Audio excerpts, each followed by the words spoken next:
In 2026, a strong El Nino is highly likely. That means climate scientists predict below average rainfall in the Sahel and southern Africa, with higher average global temperatures. This is big news because on African soil, a strong El Nino weather system, turbocharged by climate change, can bring flooding, drought and displacement to different parts of Africa. Climate change doesn't cause an El Nino, but it does amplify it. That when an El Nino event does occur, then there's more extreme outcomes. In the southern African region, you're seeing sort of a swing of drought and then cyclone periods that are growing in frequency and intensity. So, shouldn't this be giving governments or politicians more sleepless nights? Well, yes, but there's more to it. Welcome to the flip side. First up, the El Nino Southern Oscillation is one of the most powerful naturally occurring climate patterns on Earth. It comes every few years, but in 2026, the concern isn't just an El Nino.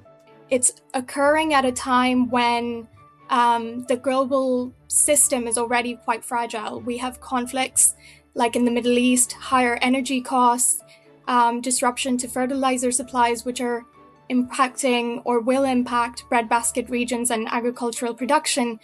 And aid cuts have affected disaster response capacity. But implementing safeguards is complex because every level of governance needs to chip in. And I think the science is ahead of policy. So even when we know what is coming, the gap is often timely action. And a lot of the vulnerable populations are living in regions that are highly impacted by import costs, but also high debt. So they have very little buffer when the shocks actually occur. And acting early and investing in climate adaptive solutions and resilience can really not only lessen the impact, but also save costs. The threat of displacement is way higher than we realize. Researchers studying displacements in the Lake Chad region between 2008 and 2024 found that and the ones by disaster outstrip the ones by conflict and violence. But what we're also finding is that the violence is intersecting with the disaster. And climate change is also pushing Africans to cities often ill-equipped to handle bigger populations. The bulk of the movement that's happening, whether it's sudden or slow, or general population growth, is into the cities. And the World Bank predicts that there'll be it could be up to an extra 86 million internally displaced people moving into cities by 2050, driven by climate specifically.